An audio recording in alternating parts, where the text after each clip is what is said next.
Every team, every topic, everywhere. This is Believe. Do you love watching live TV but are tired of your huge cable bill? Sling TV has the same top cable channels for as little as half the price, so you can save hundreds of dollars while still watching your favorite sports, news, reality TV, and more. Ditch cable and get Sling's total live streaming solution with free local channels. Setup and installation are included. Make the smart choice and switch to Sling TV. Get the best of cable for the best price. Learn more at sling.com/cutcable. That's sling.com/cutcable. Setup and installation included with $49 down and $20 a month for 12 months. Restrictions apply.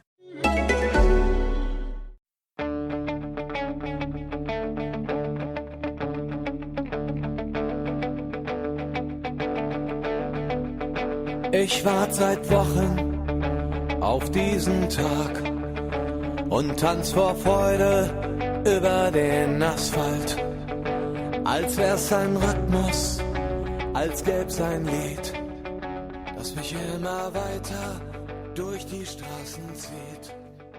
Komm dir entgegen. Hello, welcome to Gegenpressing, the Bundesliga podcast from the Football Grad Network. I'm your host, Bryce Dunn, and joining me, as always, is Chris Williams. Chris, how are you? Bryce, very busy this week, but I'm good, thanks. How are you? Yeah, not too bad at all. Yeah, you've been very active online, haven't you? But yeah, all seems good here as well. Well, joining us as always is Manu Vet. Manu, how have you been? Yeah, I'm pretty good. I'm very busy, just like Chris. A lot happening over the last 3-4 days. So yeah, I've been trying to keep up with everything. Well, that's it, even when there's not league matches, which we're desperate to have back at all costs. But there's still plenty to report, isn't there? And plenty to explain, I think, this week. And yeah, we're going to start off with a team that are getting plenty of press at the moment. And we thoroughly enjoyed watching them this year in the league. And that's RB Leipzig. So, Manu, we're just going to...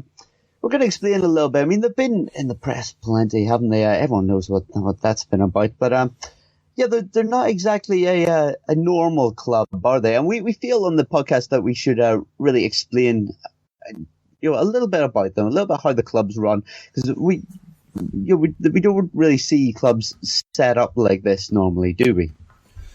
Yeah.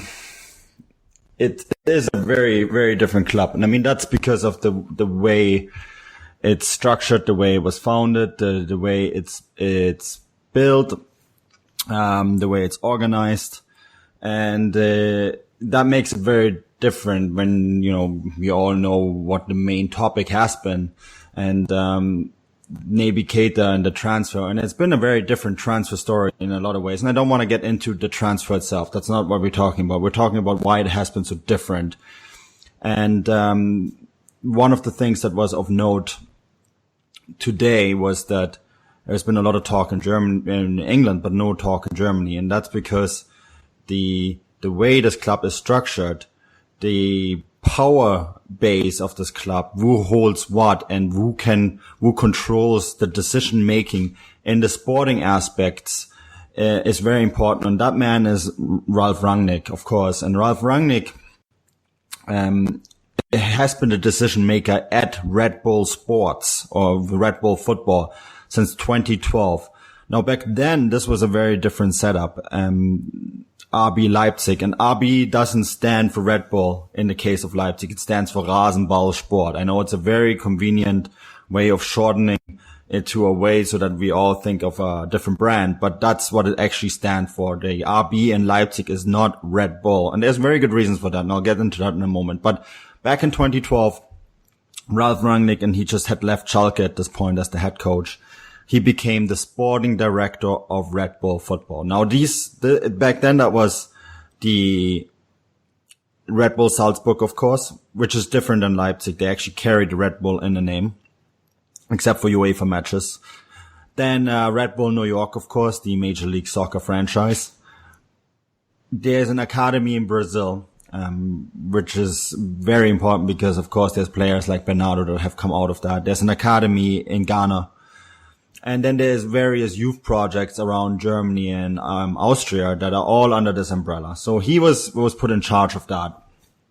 That setup worked quite well until RB Leipzig outgrew the project. The idea, of course, was that RB Leipzig would be pushed into the Bundesliga and become the flagship club of Red Bull. You know, even though it doesn't carry the Red Bull name in it, it still would have become the flagship club. And here the important part is the ownership, Dieter Mateschitz, an Austrian who took the Red Bull brand and created basically, out of a Thai soft drink that didn't even have gas in it. It was a flat Thai soft drink, and the only thing that he added was gas so that it would become fizzy. And then he took on big companies like Coca-Cola and Pepsi and created this mega brand. And by the way he did that is because he made this brand hip. Now, in all the sports that he invested, there was always two factors: to be hip, to be different than everyone else, and to be very successful. So he decided football would be a way to go. The problem was, of course, with Red Bull Salzburg, that Austria is only as big of a platform. So he quickly lost the belief that he could actually get into the Champions League on a regular basis and win the Champions League. That has been his open goal, that one of his Red Bull clubs win the Champions League. So that's when he targeted the Bundesliga, and that's when he brought in a guy like Ralf Rangnick to make this project happen. So in 2015, Ralf Rangnick became the main man at Leipzig. He had to give up all his other Red Bull jobs because of the DFL structure, because Leipzig all of a sudden were a DFL governed team. Rangnick could no longer be the sporting director of more than one club in order for for Rasenball Leipzig to get the license to play in the Bundesliga 2 at the time. But this means that, Dieter Mateschitz basically gave him 100% control of how the club is run in Leipzig. He trusts him 100%. And because of that means that Rangnick is the most important person when it comes to any decisions that are made. There's always a lot of talk about Oliver Minzlaff, right, Chris? What we call in German, the Geschäftsführer or CEO, but he is only on the business end. And Chris, we've both talked about Ralf Rangnick quite a bit in podcasts in the past, but he is such a key figure at this club. And I think it's probably one of the only teams in the world where the sporting director has way more decision making than anyone else involved in the decision making process of the club. Yeah, and I think we've talked about at great length, and I had a chat this morning with Ralf Hartenstein as well about that, and he reaffirmed that situation, that Leipzig are a very strange club in the fact that Rangnick, although he is a sporting director, and Money, you're quite right, he is the head man of the different boards around there, as management boards, because of the structure of 50+1 and the way that they just about adhere to it. There's a structure within the club, but if you look at, if it was to be a pyramid, he wouldn't be at the top, but his weight carries the most, his voice carries the most, which is why I think he's been so vociferous in all of the conversations that we've heard so far. Yeah, I think that's the thing too. And he has the ear of Dieter Mateschitz, right? And Mateschitz wants this brand to succeed. Well, we said, maybe saying he wants to create a super club is the wrong term, but he wants this to be successful. And again, right, the things that stand out in any Red Bull brand, and we've seen Red Bull in Formula One, where they've been very successful. We've seen them in all sorts of other sports. We've seen them in hockey. They're very big in hockey, which of course in the United Kingdom isn't that big of a sport, but it's an important sport in Germany and Austria, and they've been very successful in that. And they're always thinking a little bit outside the mainstream. And that's one thing that's very important for the Red Bull brand, is think outside the mainstream. But this is the most important thing when it comes to Red Bull: success. And we mean success at the highest level. They may openly say, well, we're still a small club, we're still growing, we still, we don't want to openly challenge Bayern. But in reality, and this has been a media topic now for quite some time in Germany, we all know that's not true. Dieter Mateschitz has never done something halfway. It's either in all the way or not at all. And this is really what sets them apart too. In terms of money, they completely independent of making any kind of transfer gains. You know, they can hold out on whatever because they are so well backed. And Mateschitz is not the owner who says like, well, we could make a lot of money here. This guy is not in for that because he sees the value of the club as almost as an advertisement tool, as something that makes the brand bigger. And he believes that making, you know, X amount on a player doesn't necessarily make him money as a brand, because he'd be way better represented as a brand going into the round of 16 of the UEFA Champions League rather than making a few $1 million on selling a player. And I think that makes it very different. And the fact that he gives the most trust to a sporting director as the person who's the decision maker shows that in a way. So, I mean, Manu, when it comes to, choosing who comes into the club and who would leave the club, who is the final say on that? Well, the absolute final say would be with Ralf Rangnick. There is, of course, various people that make decisions, but Ralf Rangnick is the go-to person. Now, Chris is quite right. The hierarchy is set up that he is not the number one person. There is people technically above him, or, the owner, the owner of Red Bull, Dieter Mateschitz himself. But when he took on this project, one of the things that he had done previously was being with Hoffenheim for quite some time. And at Hoffenheim, it all fell apart because a player was sold, Luis Gustavo, to Bayern against his will. So when he signed on for this project, and this is hearsay, so, this is one of the things that has been commonly spoken about, was that this would not be a situation that he would find himself in with this, that he would be given the final say on who comes in and who doesn't, in terms of who's playing on the field, what players they want, what players he can target, what players he can hang on to. And I think that makes this very unique, because in many scenarios, the sporting director doesn't have this kind of power.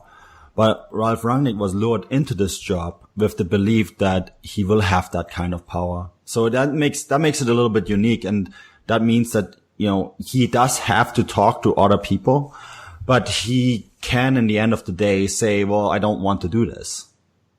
God, I can only imagine with him being involved with Hoffenheim and with RB Leipzig that surely he must be a rather unpopular figure in German football, with both those sides, both claiming that they're the most hated. Chris, we've spoken about Ralf Rangnick quite a bit. And remember when we went to Leipzig, we saw him sitting there, and he was very much the observing role, the overlord almost, when he was at the press conference in the background watching it all. But there has been a lot of talk recently, and the 1860 right now is a talk with investors, and the guy that is coming in, he says we need someone like Ralf Rangnick, because Ralf Rangnick can build clubs.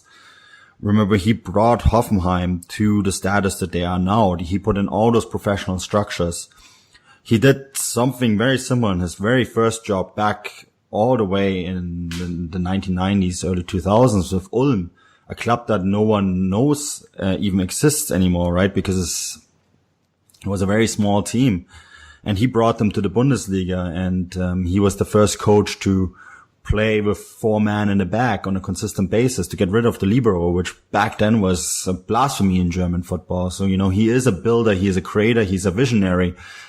And so people really respect that. And he's always, been brought in as a person who can say, like, look, we need to restructure, we need to reform something. And he's probably one of the main reasons why German football has done as well as it is doing now, because, he was one of those building blocks, one of these early coaches, modern coaches that understood that football is different, and that football, in order to be successful, you have to play it a little bit different than what the mainstream is doing. And, he's always been very adaptable. And I think people understand that about him, and they understand that his approach doesn't work in traditional football clubs. You know, he tried it at Schalke and it was somewhat successful. Stuttgart, it utterly failed. And the reason for that is because people often called him the professor, you know, because he has a university degree. He doesn't think like a lot of people do in football. He's very intelligent, and he was unconventional, and it worked. And some people find that scary, but most people nowadays find it fascinating because it works. You know, it really does. And we've seen Leipzig's success last season. Yes, a lot of that was also down to his coach, Ralf Hasenhüttl. But remember, Rangnick identified Hasenhüttl as the coach who he wanted. And when he didn't get him, this is how steadfast this guy is. When he didn't get him in the Bundesliga 2 season, he just coached the team himself and brought him into the Bundesliga and then hired Hasenhüttl. And these are very important things that need to be understood when it comes to Leipzig. What his character, he's a man of principle, and he's a man that doesn't think, you know, like a normal football mind usually thinks. He thinks very much outside the box, and he has certain principles in certain ways, and that's why, you know, when you deal with him, it can be very difficult. And that's why when it first came in, a lot of people saw him as an outsider, and you gave him a very hard time for it. But I mean, success speaks for itself. Yeah, just for anyone listening, we know and we've come to know that there's obviously the sporting director that makes the signings of players, and other such jobs, and then you've got the coach who does what we see as prominently, I suppose, the role of a manager in likes of the UK or what. So they've got two different positions. Just to explain, even though most of you probably know. But Chris, what would you say in your time of covering the Bundesliga, which is quite a few years now? What's the impression you've got from Rangnick? What type of character is he? I mean, Manu seems to have described a bit of a businessman, a bit of a shrewd character, a deep thinker. What's the impression that he's left with yourself? Well, pretty much everything that Manu said, and a man that is taken by his word. There's a lot of people that have pointed towards. He said something similar when he was at Salzburg, Red Bull Salzburg. I think we have to remember they were a different club, a different league tier, in a different situation. Club had gone out of the Champions League at the time, so maybe he did something he didn't want to do over that. But however, you know, Manu's quite right. We sat. In fact, Manu, we were about 5 foot away from him, weren't we, when we sat, and he was intensely listening to everything. Not just that Hasenhüttl said, that also Ancelotti said, and he took everything in and he stayed to the very end. Always struck me as a very clever man, and a very clear thinker, and probably very straight-headed, and stubborn's probably the wrong word, but I think we're getting down that line where he's the man at the top, in essence, and what he says goes. And there may be people who, there are people who've said the opposite to what he said, but it's always his final decision, I think, we're going, and that's probably what's caused a lot of confusion over the past 48, 72 hours, is that we're hearing a lot of different things that probably we're not used to hearing, Manu, are we? Well, the things that I'm hearing, they're quite clear that, you know, he has a clear line, and he's set that line in public, and that's the line that I have gone with because of who he is. You mentioned the situation in Salzburg. You know, this is the Mane case, right? The situation changed for him personally there. The money that he asked for was given, and the club was no longer in Champions League contention. I mean, this is not the case this year. They are in the Champions League, and there is no qualification. So that changes the ball game completely. And I think that's something, you know, knowing him for such a long time and knowing who he is as a character, I think it's believable. So I think it makes it confusing because you get so many different information streams, and there's people obviously are talking within the club structure, people are mentioning this, people are mentioning that. But in the end of the day, I think what he says goes. And if he does change his mind, or if he does come out with a different solution for himself, there will be a good reason for that. But, if he goes out in public and says something, then that he means that. And I think, I remember that with Luis Gustavo, when he said, well, if they're going to sell, they're not going to sell him because I don't want to sell him and they can't reach the targets. And then, Dietmar Hopp, the owner of Hoffenheim, sold Luis Gustavo, and the next day, Ralf Rangnick resigned, and that is something, he's not a man who says something on negotiation tactics. What he says, he means. That's why when, certain things come out that I have said is because I do believe what he says is actually what he means. And that makes it maybe difficult because I know, just like everyone else, transfers often tactical. He says certain things because you want to get a better price. And I don't believe that is the case here simply because of who he is. Now, of course, there's other people in the club, there's other structures, there's other things involved, and things could change, not from his side, but because of elements in the club. But I personally think from the way his power is set up that he will very much always have the last word on things. And while it might be a little bit off topic, can I just ask a quick question? Manu, the way that they're set up, we said that they're not set up as Red Bull Leipzig. Does that affect or change the 50+1 rule for them at all? We spoke about it plenty of times on the podcast and covered it, but does that change anything for them? Well, they read the 50+1, yeah. There's unfortunately a lot of ways around it. The way you can set up a club there's very many ways you can set up a club in a way that you can circumnavigate 50+1. And, I don't want to say they did that because that's contentious, but Red Bull has set it up in a way that they can control the club with, at the same time still abide to the laws of 50+1 in German football. And, I think that is really the most important part, in this discussion. But, Red Bull are the decision makers. This is a membership-based club. Rasenballsport is a membership-based club. They have 17 members in the club who all happen to work for Red Bull, so they set up the membership fees in a way so that, it's very expensive and very difficult to get in and become a member. But it makes it, decision-making wise, it makes it very easy for Red Bull to stay in control without violating 50+1. So I think that's probably the best way to put it. And, I don't want to get too deep into that because that's an entire podcast in itself. Yeah, well, we've covered that enough. I think we'll leave that for another day. But Chris, just one last thing on RB Leipzig. We talked about the want for them to establish a brand and become I suppose an established Champions League challenging side. But how much longer do you think it'll be before we see them challenging on the pitch Bayern Munich? Their dominance in the league has been going on for quite some time now. Do you see that coming in the near future, or do you think they've got a long way to go? I'm pretty sure they challenged him quite last year until the last 4 weeks of the season. It'd be interesting to see how they cope with a midweek game in the Champions League group stages, see how that affects them with their squad depth. And they have been planning for that. They brought in a couple of new players, which will certainly add to their squad depth.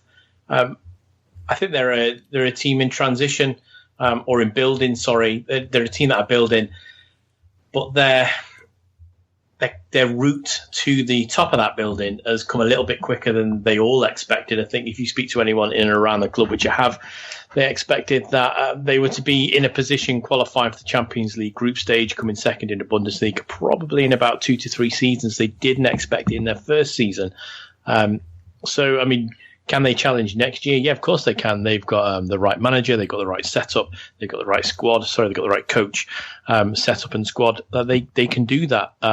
It'll be interesting for me watching them to see how they cope with the rigors of the Champions League as well. It's something they're not used to, and as we all know, European football takes a little bit to get used to. But they'll have the shock and awe that no one will know who they are, apart from obviously they're connected with Red Bull in some way, and no one will be really expecting their style, because you can watch the style on television and you can watch the style if you're in a tactics room looking back, but until you get there face to face and see just how rapid their transition is when they play football, you have to live and breathe that. So I would expect many European scouts to be going to their early games and trying to get as much information as they can. But with challenging Bayern, we'll see. It's a second season bounce. If they can carry it on and maybe they finish third or fourth, as well as having a good run in the Champions League, then I think they can build on that and push on and push on. And they're a young side with a youngish coach. They've got great backing, and I'm sure they can probably challenge Dortmund as Bayern's main challenger, especially now with Bayern getting older. And we've talked about that in great detail, haven't we? Although they've strengthened with James Rodriguez, who we'll get onto later on. But yeah, they're going to be one of the sides which will challenge Bayern from now on in. Yeah, good to hear, and it would be fantastic if they could keep up that style of play. When we witnessed them this year, I mean, you were absolutely right. When you were there in the stand, it was unbelievable how quick they were. And yeah, these players getting linked to the various clubs around Europe and the world, it comes as no surprise. They were as good as we could possibly describe, really. They're fantastic. But yeah, we're going to move on now to, well, another bit of transfer speculation, I suppose, and that would be Pierre-Emerick Aubameyang. Chris, we'll go back to you on this. Obviously, you have quite an interest in Borussia Dortmund. What exactly is going on with him at the moment? Is he moving? Is he not? I mean, there was talk of China, wasn't there?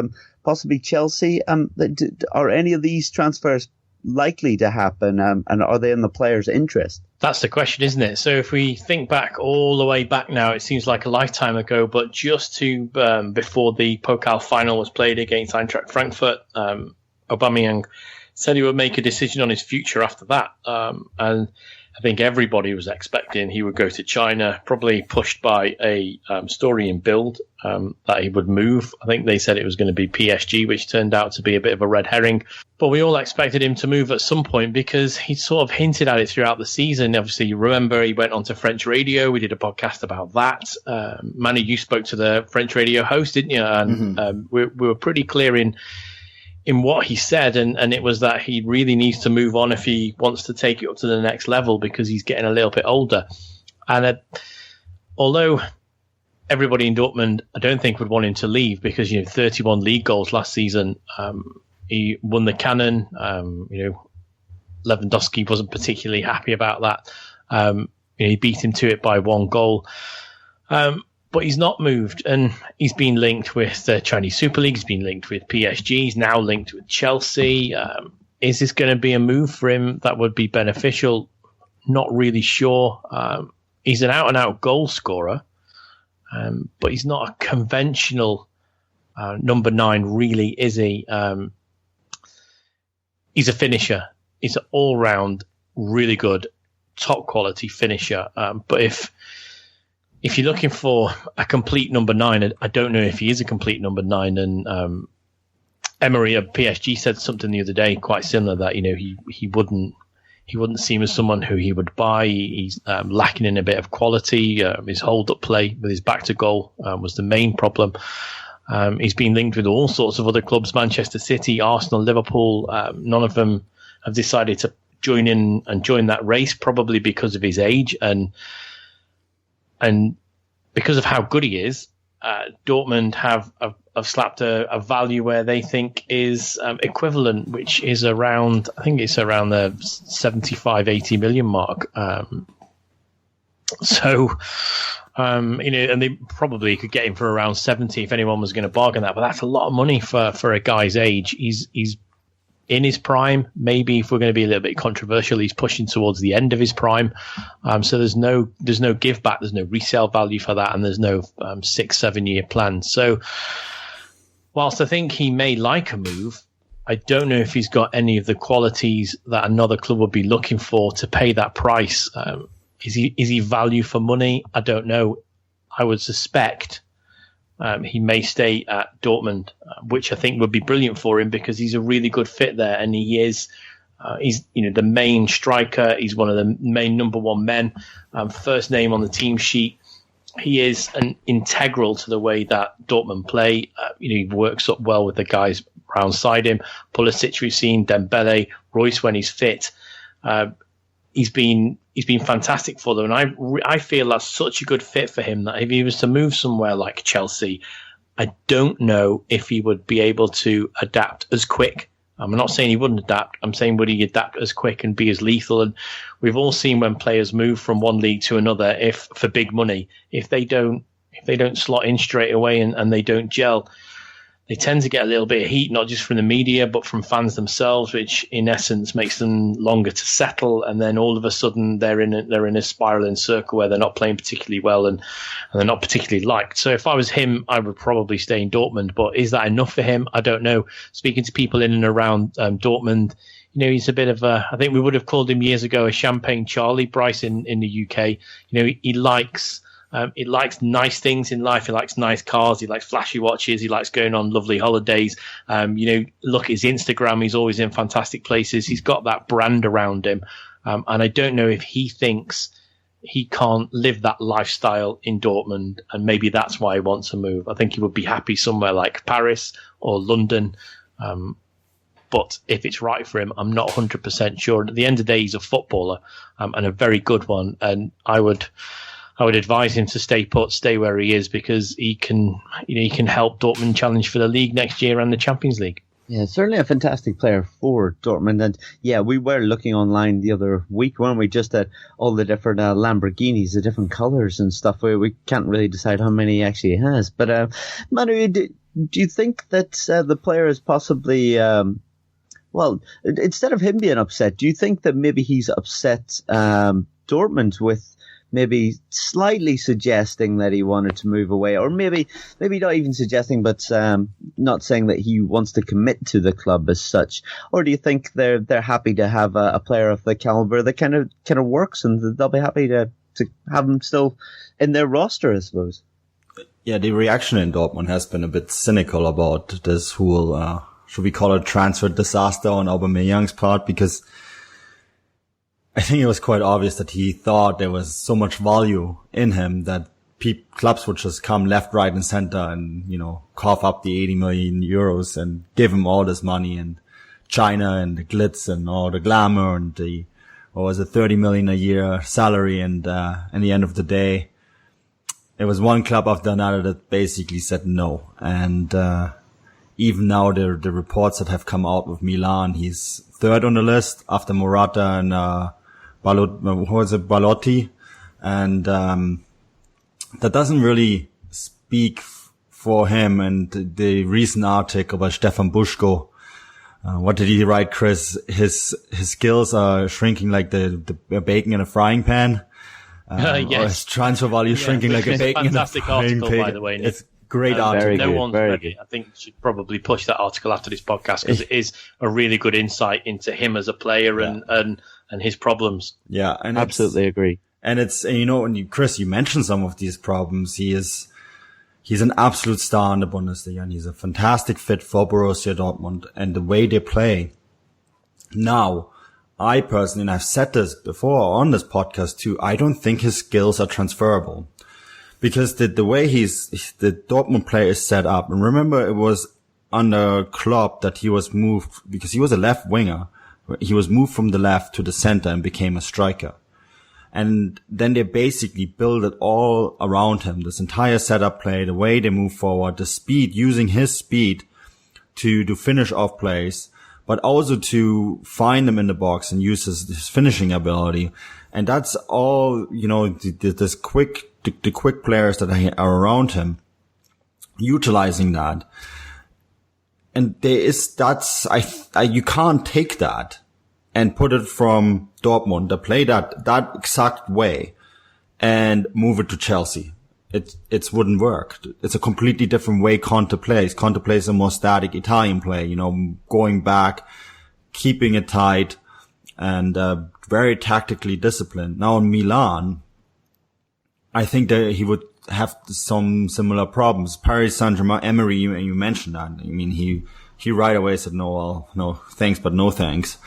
China, they don't care about that kind of stuff. They just wanted his glitz and glamour.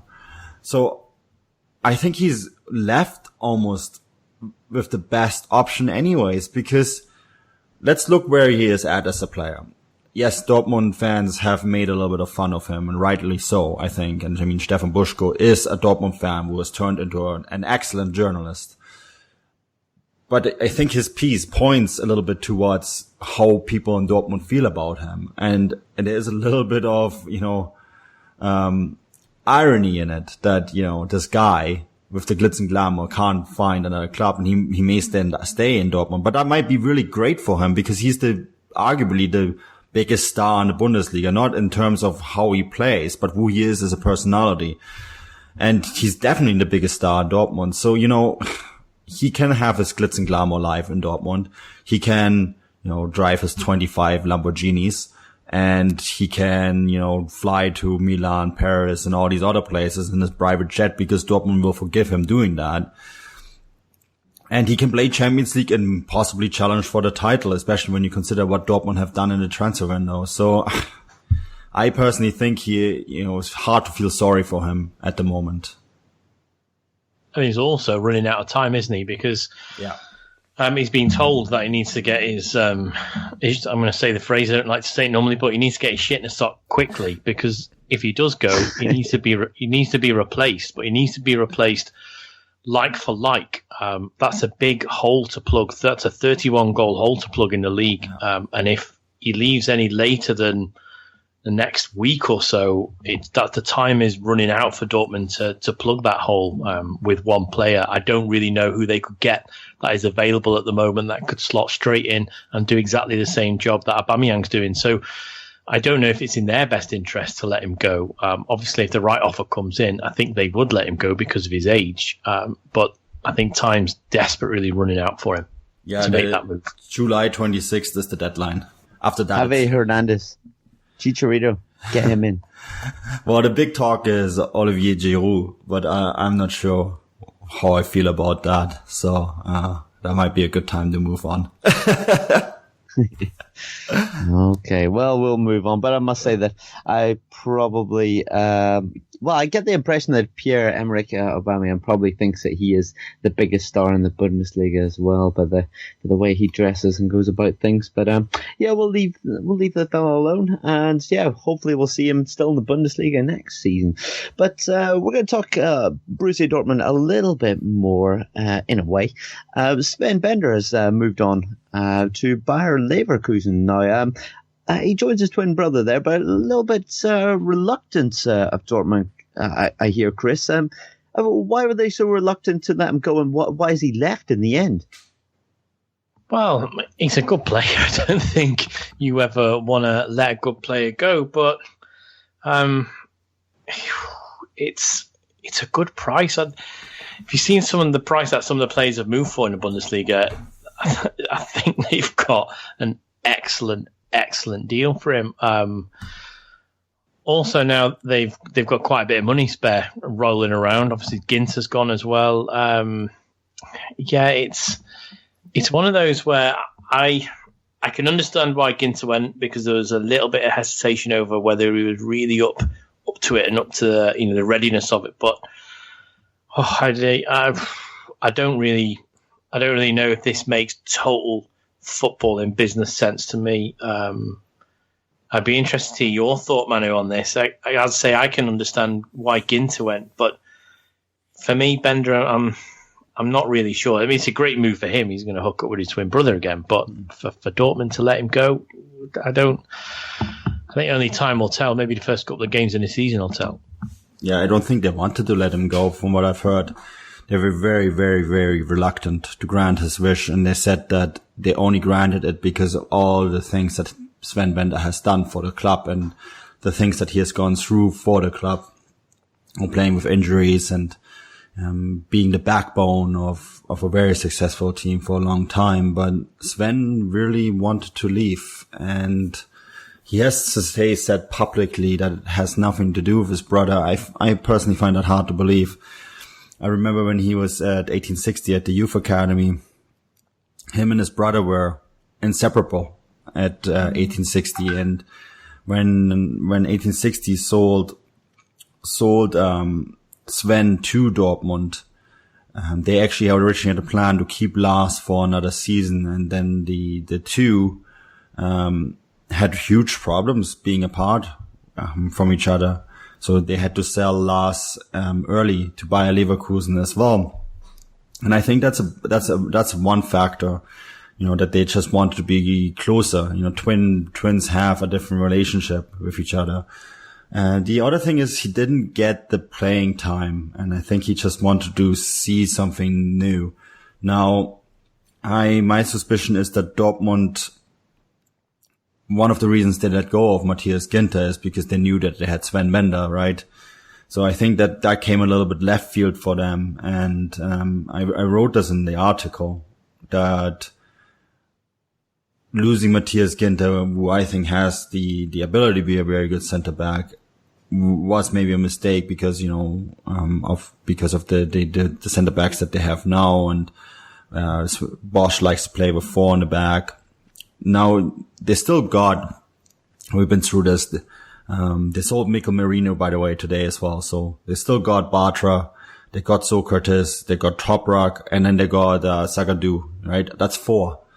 That seems like a lot, but we know that Dortmund had injury problems. So now all of a sudden you have 4 people being able to play that position. One of them is 18.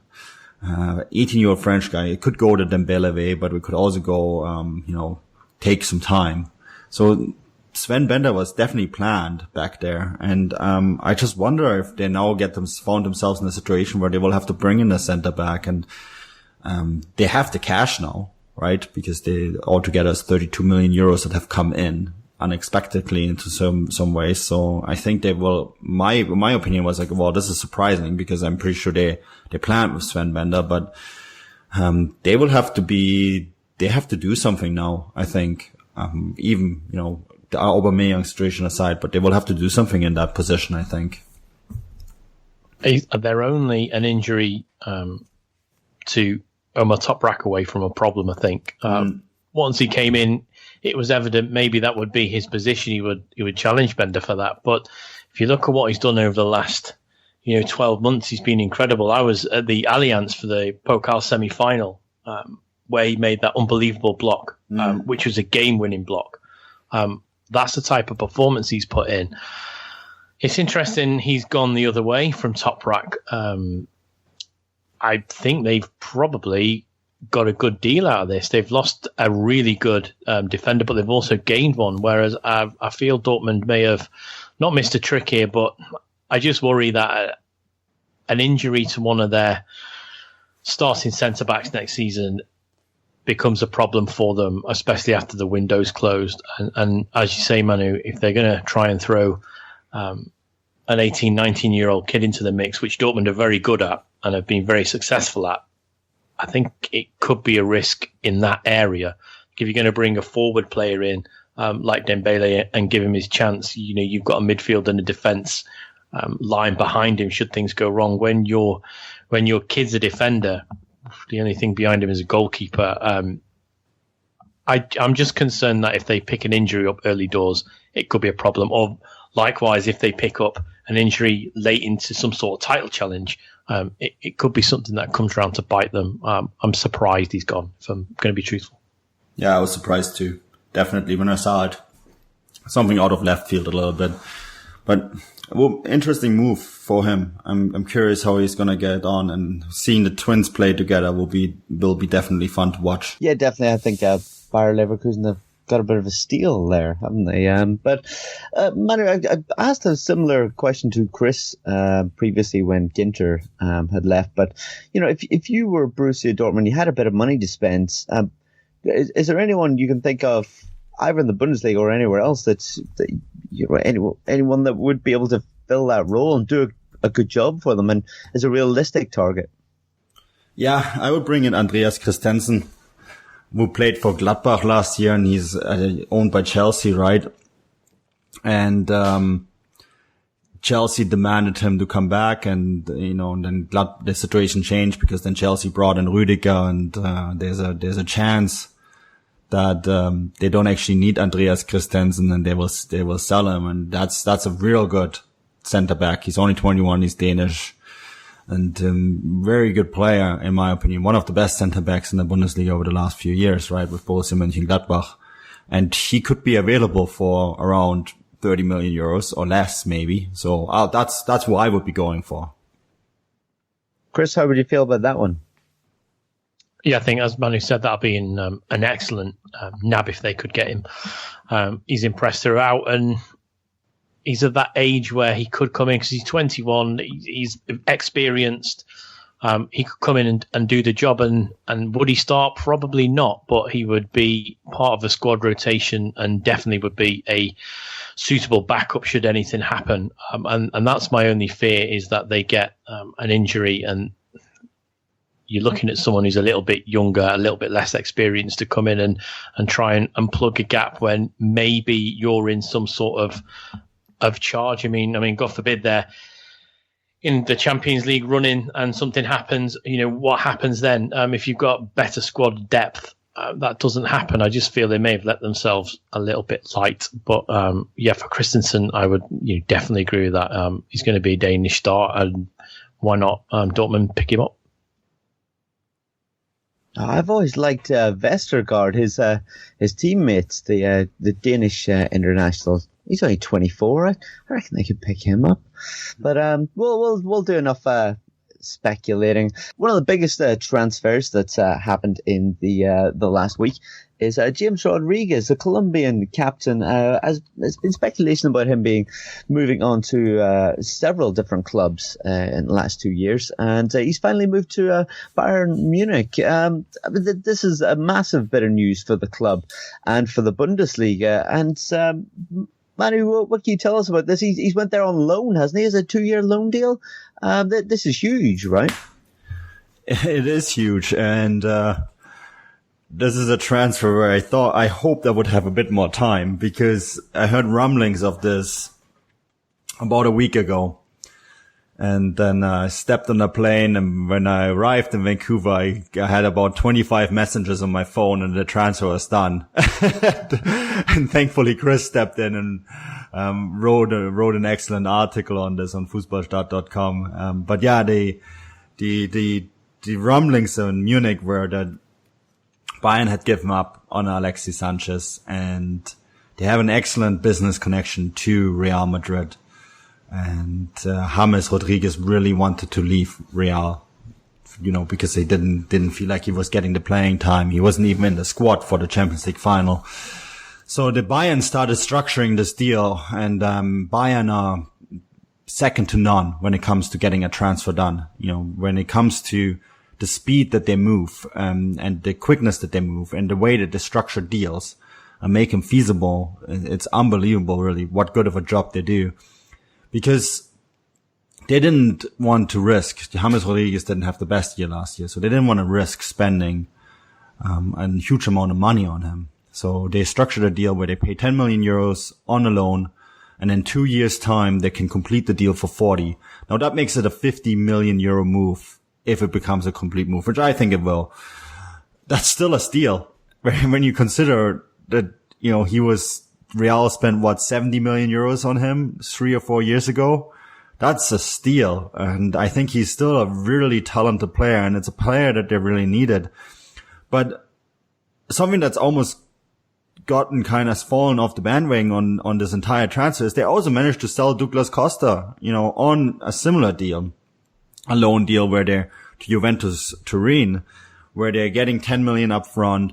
But the difference is that next year, it's a loan to buy deal, and it's not a loan clause that Juventus can trigger. They have to trigger it. So they managed to sell Douglas Costa in a deal that's worth almost 50 million euros. And remember, they only spent 30 million on Douglas Costa. And this is a player who we thought wasn't good enough, but yet they still managed to get a decent amount of money for him. So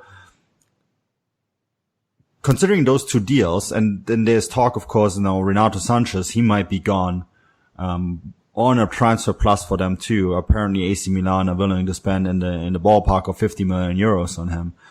All of a sudden, they have a lot of money to their disposal, despite the fact that they brought in James Rodriguez. And this makes it, in my opinion, a remarkable transfer. Because, I mean, Chris, you wrote this article on the tactical side of things, of how he can fit in there.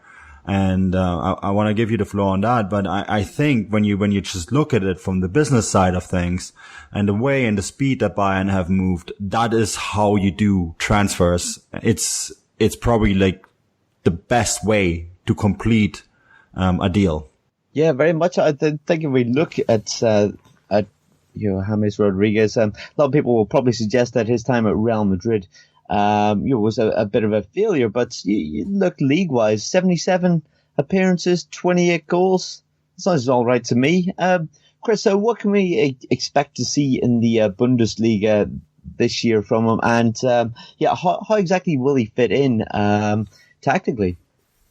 That's a big question, isn't it? How's he going to fit in? And the article I did on Football Stat, it will tell you how flexible he is, where he can play. You know, he's a bit of a utility player on the forward line. And Bryce, I'm glad you embraced the Spanish element there and went from calling him James to James Rodriguez. You got to drop off those Anglophile pronunciations and just get on. It's James Rodriguez. I know I'm from Liverpool. You got to be able to adapt. I know you're from Northern Ireland. I'm from Liverpool, but that's what he wants to be known as. So we've got to call him James Rodriguez. What does he do? Well, he can come in and play in a variety of areas, but for me, in the area I highlighted a little bit where I thought he may get more chance is where Frank Ribery's been playing, who had a bit of a bad season last season with injuries, and then when he came back from injuries, he was sort of dropped, and Ancelotti tried out Costa and Coman. Kingsley Coman once Ribery was back, and there's some really good images of him looking very solemn on the bench, and I managed to find an excellent one for the article. He only featured on 2 occasions. He only played 90 minutes on 2 occasions in the remaining 13 fixtures when he came back from injury. That says a lot to me. And he was only brought in against the games against Augsburg and Darmstadt, who were no real challenge. So I don't know if that's Ancelotti saying his mind on where Ribery will be, but where else he can play, he could challenge Arjen Robben on the right-hand side, which is his preferred position at Real Madrid. Does he get that? I don't think he does, because, Bryce, you saw the devastation that Arjen Robben can do with your very eyes, like Manu and I did when we were in Leipzig. And I don't know if Robben's past his prime yet, but he is getting a little older, and he may be subjected to the same sort of injuries that Ribery picked up. So, if that happens to him, then he can slot into that area on the right-hand side quite easily. And then someone else who may be looking over his shoulder is Thomas Muller. Muller can play in that second striker area that Rodriguez can play in if he had to, or Muller can also play on the right-hand side if he has to. And I don't know if Thomas Muller just drops down a level in the pecking order for that right-hand side slot, depending on whether Ancelotti goes with a 4-2-3-1 or whether he goes with a 4-3-3, and he used a mixture of both throughout last season. So it'll be interesting to see how that goes. But as Manu said, it's an excellent acquisition for them, and he's quite right. It's a sort of transfer you dream of as a supporter, not the sort of transfer you dream of as a writer, because you have not enough heads up on it to get something as good as you want out quickly. But as a fan, wow, Bayern fans must have just been over the moon, because bang, straight away signed with 2 years with an option to buy. Unbelievable. And he will bring in a mentality of being in and around back-to-back Champions League winners. Now, I know he wasn't in the squad for the last one in Cardiff, but he was still in and around that squad. He'll know what it needs, mentally what it needs to be a winner. He knows that. He will bring that in. He's a fresh face. He is a marketing and merchandise dream for Bayern in South America, which I think is another excellent move for them, by the way. And we've talked, on great lengths, the sort of following South American players have, and for them to capture one, and such a good one. Because let's not forget, although he's been a bit of a bit part player at Real Madrid, he did score one of the best goals that I've ever seen at a World Cup final, and the goal that went on to win the best goal in a World Cup final. And if he can bring that to the Bundesliga, I'll be a happy man watching Bayern Munich week in, week out. Yeah, Bayern gained 1 million new followers the first night after signing him on their social media. 1 million new followers. That's incredible. And I think when you just look at those numbers, James Rodriguez is, we want to sign players because they're good, and he is. But to have that aspect, that's amazing. Bayern, it must be just over the moon with that. But, Chris, when I saw this, and we got the whole sorts, because we have the Football Grad Network WhatsApp chat, and had to go and sift through all the messages when I got off my 10-hour flight in Vancouver. But Javier Zavala, who's our South America expert, he said this was the greatest steal since Bayern signed Arjen Robben. He couldn't believe it, right? He just was over the moon and said, how did they pull this off? Because when we look at it and compare it to transfers, this could be the most significant transfer for Bayern since they brought in Arjen Robben. Definitely. Yeah.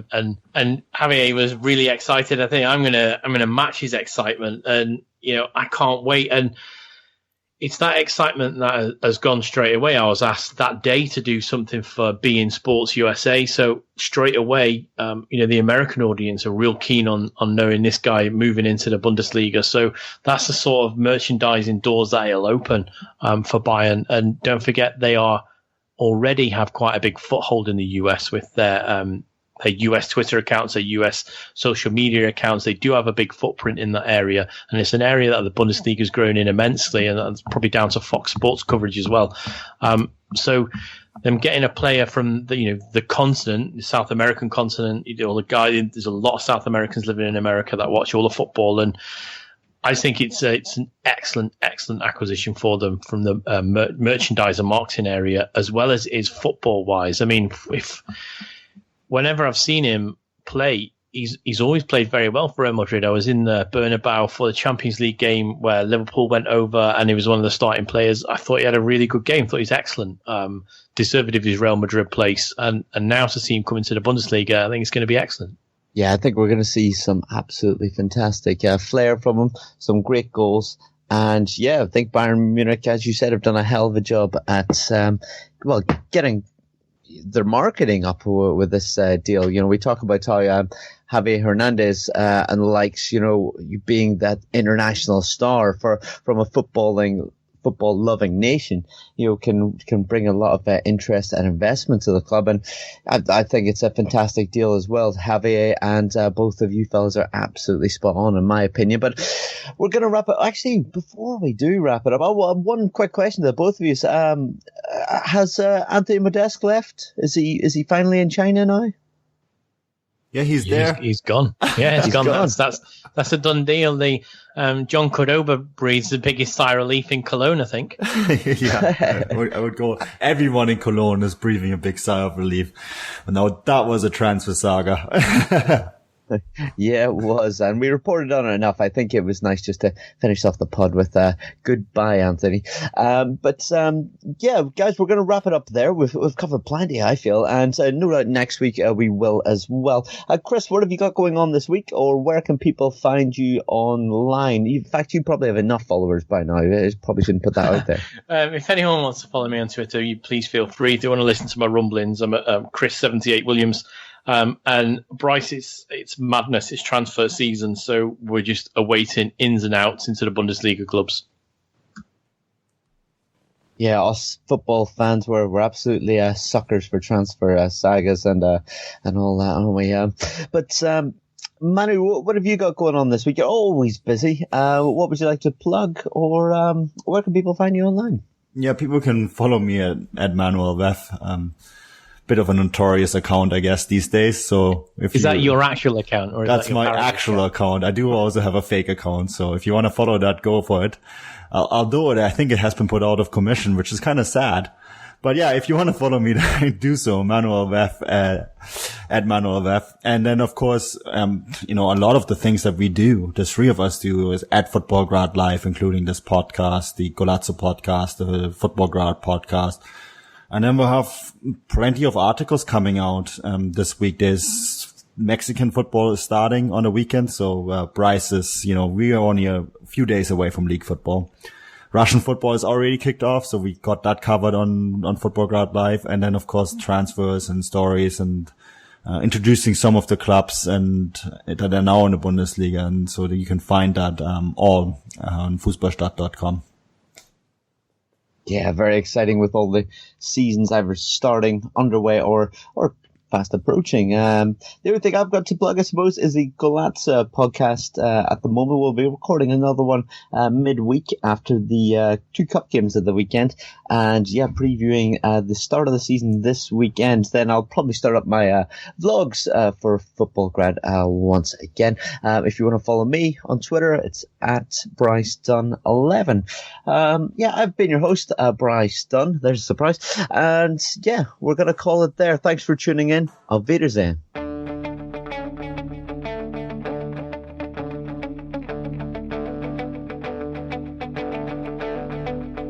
Ich warte seit Wochen auf diesen Tag und tanz vor Freude über den Asphalt. Als wär's ein Rhythmus, als gäb's ein Lied, das mich immer weiter durch die Straßen zieht. Komm dir entgegen. One gift that never gets returned? Trick question. It's 3 gifts: beer, wine, and spirits. And with Drizzly, you can send the gift of drinks right to your loved one's doors. Drizzly lets you compare prices from local liquor stores on a huge selection of beer, wine, and holiday spirits, then get them delivered right to that lucky someone's door in under 60 minutes. And right now, Drizzly is giving customers $5 off their first order. Just enter promo code JINGLE at checkout. Download the Drizzly app or go to drizzly.com. That's DRIZLY.com. It wouldn't be the holiday season if there wasn't candy, right? Celebrate the holiday season with the Holiday Crush. They've sprinkled candy with a holiday theme and fun-packed challenges every week for 5 whole weeks, finishing on January 4th. The more challenges you complete, the better your chances of unwrapping delicious rewards. So, are you ready to crush the holidays? Play the Holiday Crush now. Download it from the App Store, Google Play, or Windows Store for free. Terms and conditions apply.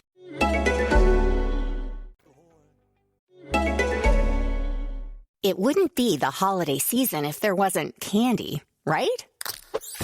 Celebrate the holiday season with the Holiday Crush. They've sprinkled candy with a holiday theme and fun-packed challenges every week for 5 whole weeks, finishing on January 4th. The more challenges you complete, the better your chances of unwrapping delicious rewards. So, are you ready to crush the holidays? Play the Holiday Crush now. Download it from the App Store, Google Play, or Windows Store for free. Terms and conditions apply.